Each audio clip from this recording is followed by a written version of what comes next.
안녕하세요. 인바이블 한명진 목사입니다. 예수님처럼 사랑하는 그런 한 주간 보내셨는지 궁금합니다. 계속해서 요한일서 2장 우리 함께 읽어보겠습니다.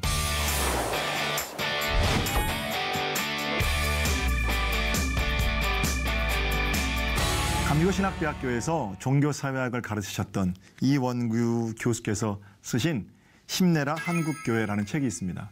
이원규 교수님 은퇴하셨는데 제 선생님이시기도 하신데요.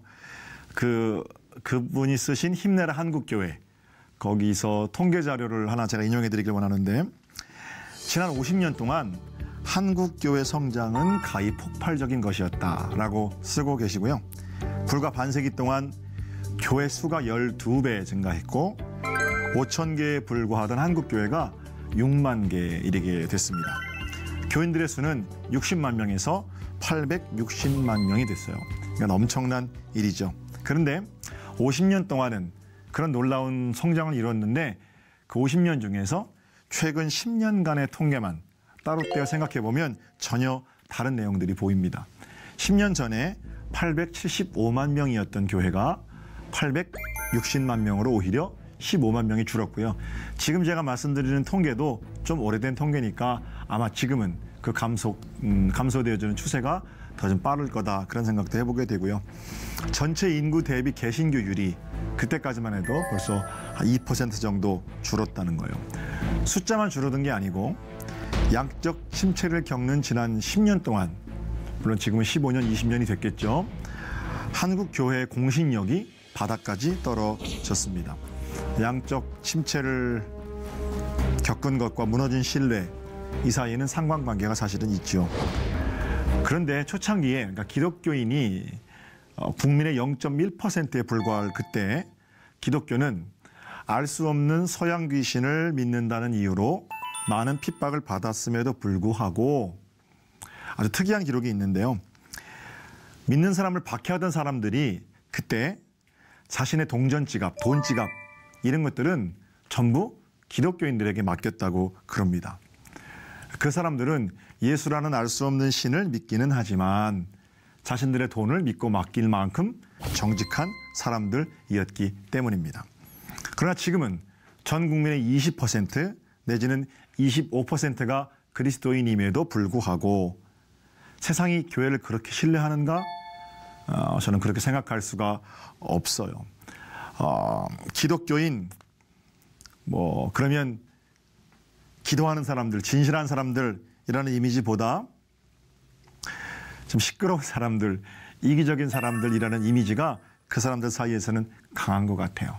참 안타까운 그런 일입니다.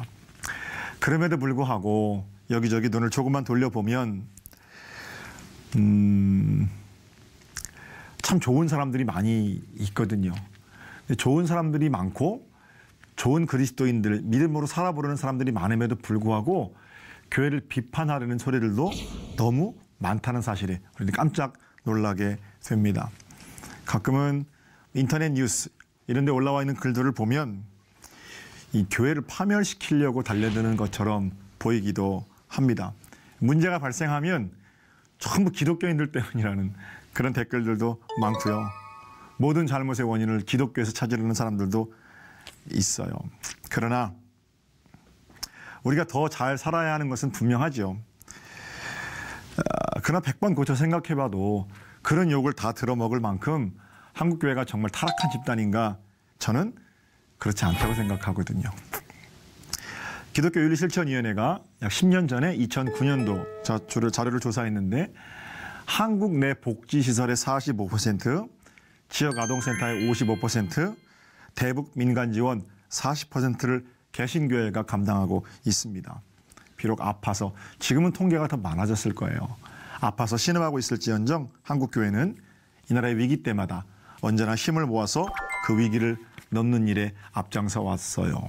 물론 교회 간판을 내걸고 자신의 사지사역을 채우는 일부 몰지각한 교회와 일부 몰지각한 목사가 있을지언정 한국교회 주류는 한국 사회의 근대화 그리고 민주화에도 크게 이바지한 공이 많고요.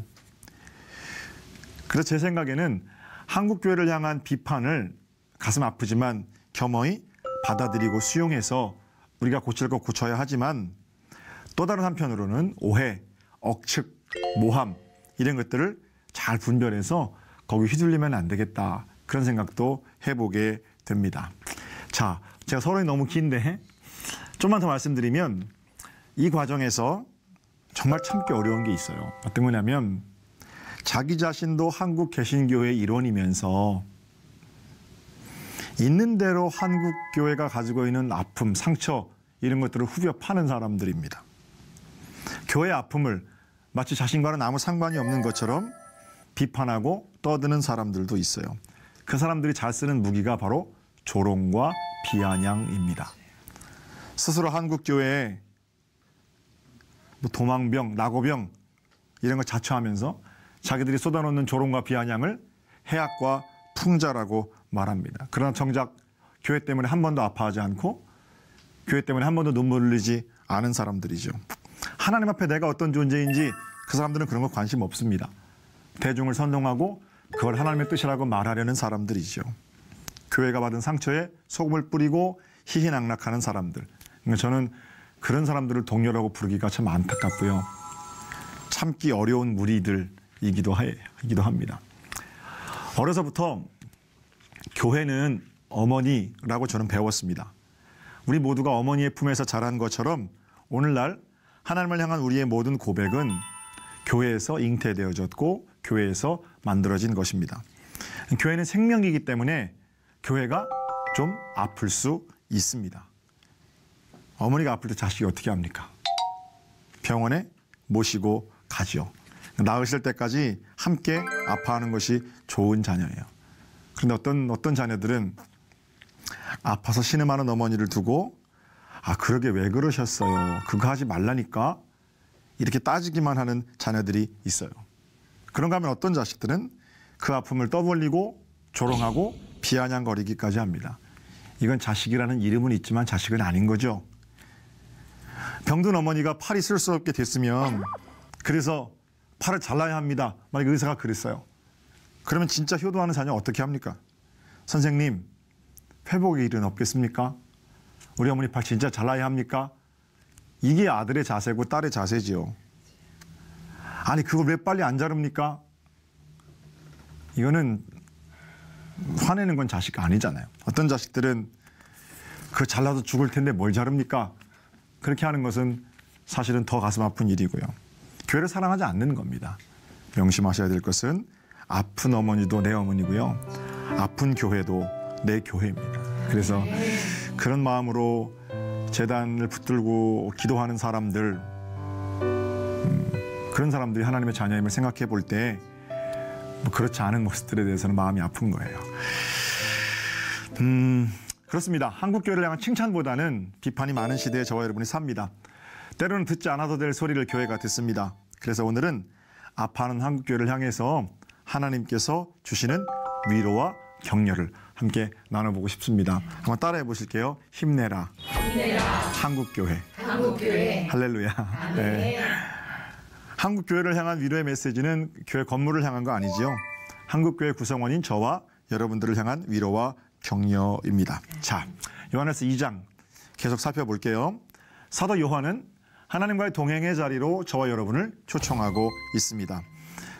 정리를 좀 해보면 우리가 하나님과의 동행을 위해서 죄를 멀리해야 합니다. 불순종, 양심을 거스르는 것, 욕망에 따라 사는 것, 그런 것들을 멀리하면 우리의 대언자이신 예수 그리스도께서 그 아들 예수의 피로 모든 죄의 빗장을 풀고 우리를 하나님과 동행하는 자리로 불러주시고 이끌어주시고 대신 우리를 변호해 주시게 됩니다. 그리고 동행하면서 그분의 계명을 지키는 자가 비로소 하나님을 아는 자이고요. 그분의 계명은 하나님을 사랑하고 이웃을 사랑하라는 겁니다. 빛 가운데 사는 길, 여기까지가 요한일서 2장의 내용인데 오늘은 그 다음 구절 2장 12절을 볼까요? 제가 읽어드리겠습니다. 자녀들아, 내가 너희에게 쓰는 것은 너희 죄가 그의 이름으로 말미암아 사함을 받았음이요. 쭉 내용을 읽어가다 보면은요, 요한이 하나님의 사람들을 초청하고 하나님과의 동행에 대해서 이야기하다가 12절에서 분위기를 좀 바꾸는 거예요. 갑자기 내가 이 글을 쓰는 이유를 말해줄게. 이렇게 말하는 거예요. 하나님과 동행하는 것은 죄를 멀리하는 거야. 하나님과 동행하는 것은 대언자이신 예수 그리스도를 바라보는 거야. 하나님과 동행하는 것은 형제를 사랑하는 거야. 그 계명을 지키는 것이 그분을 아는 거야. 그런데 얘들아, 내가 이 글을 쓰는 이유는, 이거 말이 좀 안 맞잖아요. 계속 그렇게 동행의 이유를 설명하다가 갑자기 주의를 환기하면서 내가 이 글을 쓰는 이유를 다시 말해줄게. 이렇게 말하고 있는 거거든요. 이거 왜 그럴까요? 요한은 지금 요한이 말하고 있는 이 권면들이 믿음의 후배들에게 무거운 율법처럼 여겨질 것을 걱정한 거예요. 다시 말해서 죄를 멀리하는 거야. 죄를 멀리해야지. 계명을 지키는 거야. 계명을 지켜야지. 형제를 사랑하는 거야. 형제를 사랑해야지. 근데 나는 안 되는데 어떡하지? 그렇게 살아보려고 나서는 자들이 사도 요한이 말한 이 명령을 너무 큰 것으로 여길까 봐, 그 율법의 명령이 너무 커서 나는 못 지킬 것 같아, 이 마음을 가질까 봐 사도 요한은 다시 이 글을 쓰고 있는, 또 이 글을 편지를 받고 있는 너희들은 어떤 자이다 라는 것들을 환기시키고 있는 거죠. 자칫 부담스러운 명령으로 여겨질까 봐 지금 이 일을 행할 사람이 누구인가, 네 자신이 누구인지를 기억해라 라는 거예요. 우리의 위치와 자존감을 확인시키고 있는 겁니다. 자, 제가 복잡하게 좀 말씀드렸는데 편한 말로 12절을 문맥상 맞춰서 제가 다시 한번 읽어볼게요. 이렇게 읽을 수 있습니다. 사랑하는 여러분, 내 권면이 좀 부담스럽지요. 그러나 내가 이렇게 강하게 권면하는 것은 여러분은 이 명령을 충분히 지킬 수 있는 사람들이기 때문입니다. 여러분이 받은 은혜가 이미 크고 그 은혜 안에서는 이 명령들 무거운 부담이 아니라 기쁘게 지켜갈 수 있는 거거든요.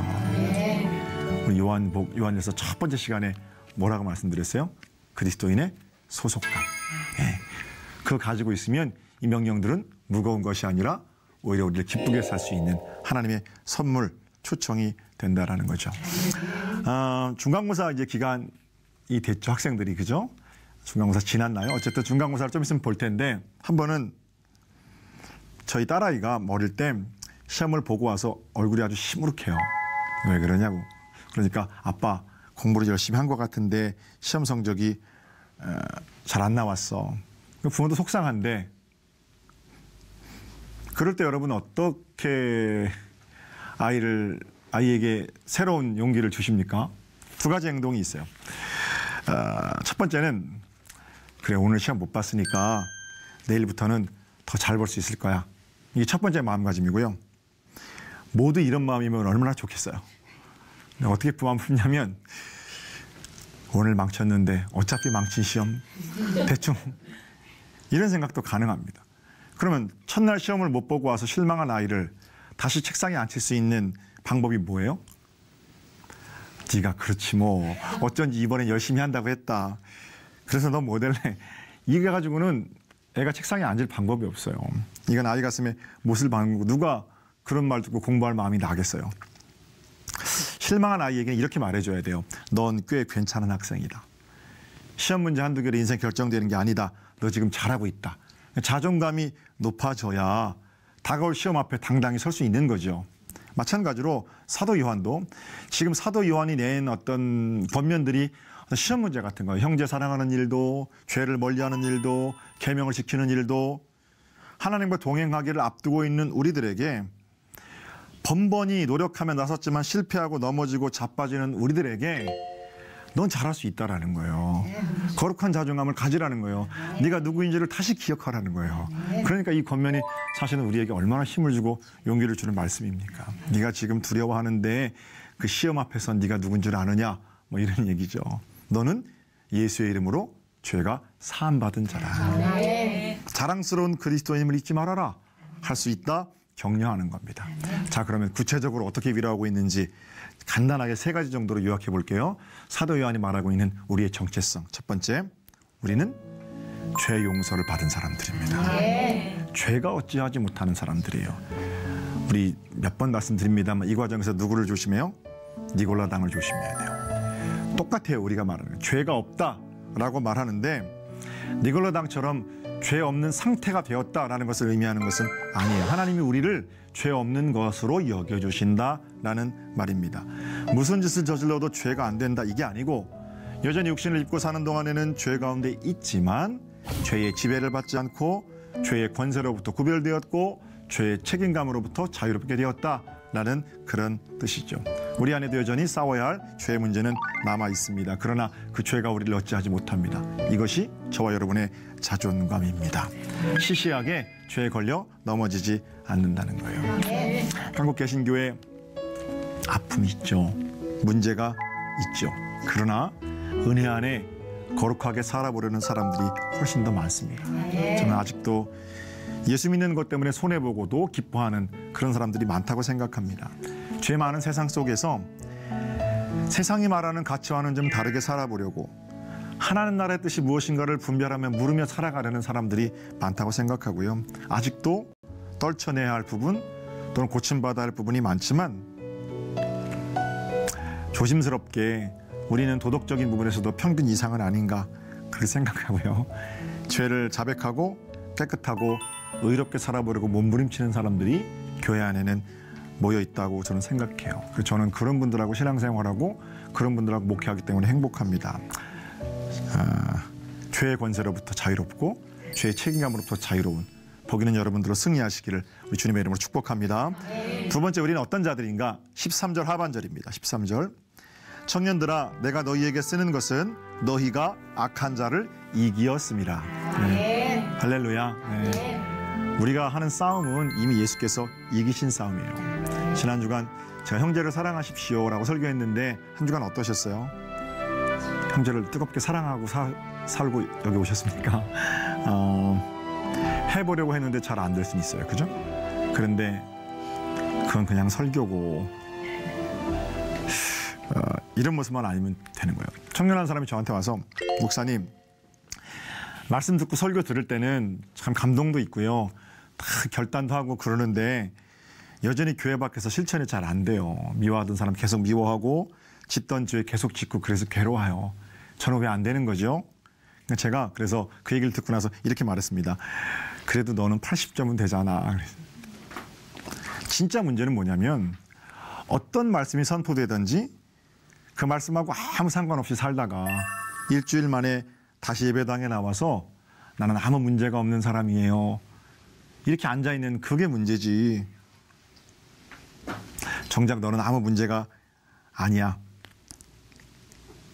내가 미워하는 그때 나의 미움 때문에 가슴 아파하실 하나님이 생각나고 내 힘으로 안 되기 때문에 하나님께 의지하고 좀 사랑해 보려고 몸부림치는 80점은 된 거잖아요.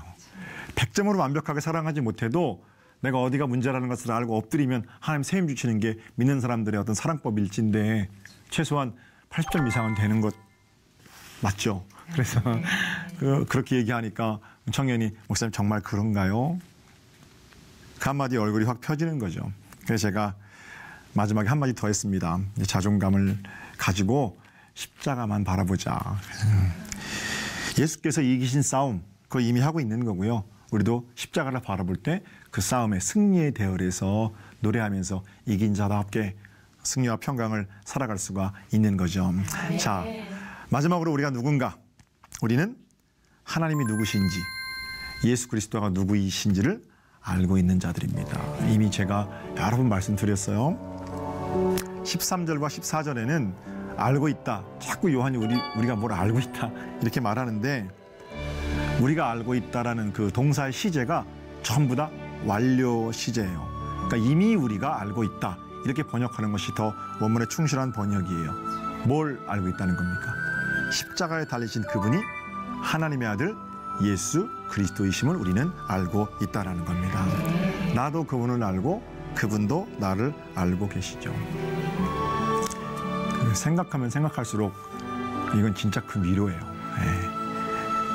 남 모르는 나만의 아픔, 깊은 슬픔 이런 거 우리 예수님 전부 알고 계시는 거예요. 그리고 알고 계시는 분께서 내 죄악됨까지도 전부 알고 계신데 그분이 그거 알고 있으면서 나한테 뭐라고 그러신다고요? 힘내렴. 내가 다 알고 있단다.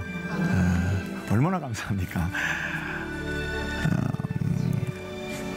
한국 개신교회가 아무것도 안 하고 있는 것 같아도 얼마나 많은 기도의 사람들이 자정의 노력을 하고 있는지, 오늘 새벽마다 또 무릎 꿇고 기도하는 사람들은 교회마다 10분의 1 정도 새벽 기도인들이 되잖아요. 그분들이 다 자기 욕심 때문에 엎드립니까? 그렇게 엎드린 수백만 수천만의 사람들은 전부 하나님 말씀대로 살아보려고 엎드린 사람들일 거고요. 진리 안에 살아가는 것이 소망이 된 사람들이 그렇게 엎드려서 하나님 예수님처럼 살아가기를 간구하고 있는 그런 모습들을 우리 주님 알고 계시다는 거예요. 우리 주님 알고 계시면 우리는 포기할 수 없죠. 사랑하는 성도 여러분, 그리고 우리 시청자 여러분, 지금 우리가 사는 길은 보너스 같은 거예요. 구원 받을까 받지 못할까 노심초사하며 걷는 길이 아니고, 이미 구원을 이루신 하나님께서 우리에게 이루신 더 큰 구원을 향해서 달려가는 길이죠. 부디 우리를 잘 아시고 우리와 동행하시는 하나님의 위로와 격려를 듣고 진리로 행하는 남은 세월들이 되시기를 우리 주님의 이름으로 축복합니다. 네. 자, 다시 한번 같이 따라해 볼게요. 힘내라. 힘내라. 한국교회. 한국교회. 할렐루야. 네. 스스로에 대한 자괴감을 가지고는 아무것도 할 수 없어요. 주님 없이 난 아무것도 할 수 없습니다. 이게 회개고, 주님과 함께 난 모든 것을 할 수 있습니다. 이것이 믿음입니다. 자, 한 주간 승리하시고요. 다음 주에 부활의 새 아침 이제 우리 맞이했는데, 다음 주에 요한일서 2장 5번째 주제를 가지고 여러분과 함께 만나기를 원합니다. 승리로 평강으로 살아가는 은혜 한 주간이 되시기를 주님의 이름으로 축복합니다. 사랑하고 축복합니다. 감사해요.